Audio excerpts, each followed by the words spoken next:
Brasil, por exemplo, de 30 até 1980, e talvez pudéssemos dizer até os dias de hoje, não fez as chamadas reformas clássicas do capitalismo contemporâneo. Reformas que, de alguma forma, foram feitas em outros países, como, por exemplo, a reforma agrária. O fato de nós não termos feito a reforma agrária fez com que uma massa gigantesca de pessoas saíssem do campo e fossem para as cidades, formar a classe trabalhadora. Tá? Mas as nossas cidades não estavam preparadas para receber tantas pessoas que vinham do campo.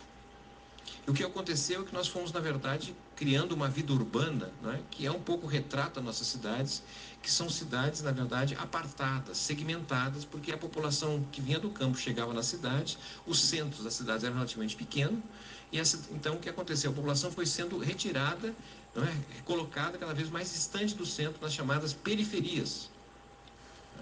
Então nós construímos cidades estendidas, diferentemente do conceito de cidade, por exemplo, europeia, que são cidades relativamente pequenas, em que as pessoas, na verdade, encontram tudo relativamente perto da sua casa.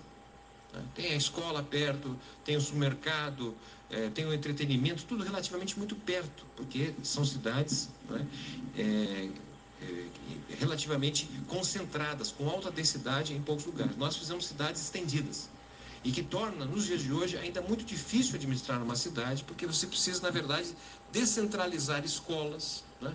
Descentralizar postos de saúde. O sistema de transporte nosso tem que funcionar 100%, toda a sua carga, para transferir as pessoas da periferia para as regiões de trabalho. Então, geralmente, das 5 às 8 horas da manhã, você usa toda a carga do sistema de transporte, e, em geral, depois das 8 até as 4 horas da tarde, você não tem tanto fluxo de pessoas para deslocar. Então nós criamos, na verdade, cidades com problemas de funcionamento, e elas são herança, na verdade, de nós não termos feito a reforma agrária, e isso, né, fez com que cerca de 60 milhões de pessoas saíssem do campo e viessem para as cidades. Então isso é uma questão problemática do ponto de vista do tipo de sociedade urbana industrial que nós criamos. Né? O conjunto grande da população, nós tínhamos em 1930, 1/3 dos brasileiros viviam nas cidades. E as cidades eram vistas como protagonizadoras de futuro. Porque como a vida no campo era muito ruim, a imagem que as cidades ofereceriam, então, um padrão de vida superior. Quer dizer, nós estamos aí quanto tempo? Quase 100 anos depois, né? As cidades hoje são... qual é o retrato das cidades que nós temos hoje? A cidade, a violência, a pobreza, a insegurança, a miséria, a pobreza andando por aqui, quantidade de pessoas dormindo ao relento.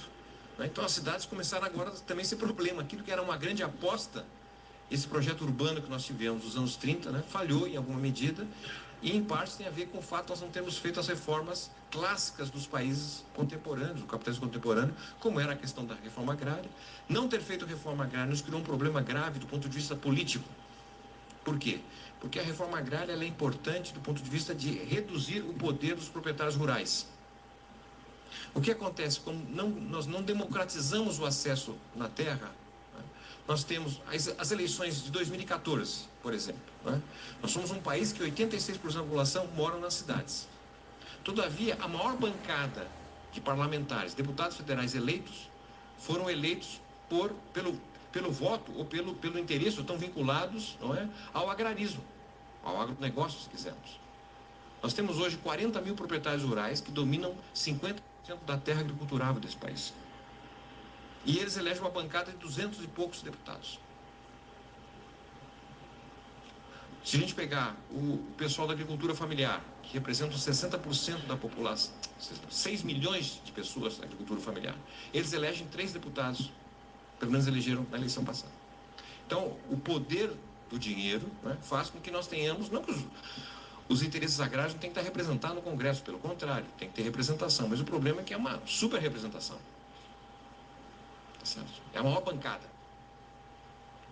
Então, não termos feito reforma agrária criou esses dois problemas. O tipo de cidade que nós criamos, de um lado, e de outro lado, o problema da política, tá certo? Da subrepresentação de determinados segmentos. Vamos falar, quantos deputados nós temos que são jovens,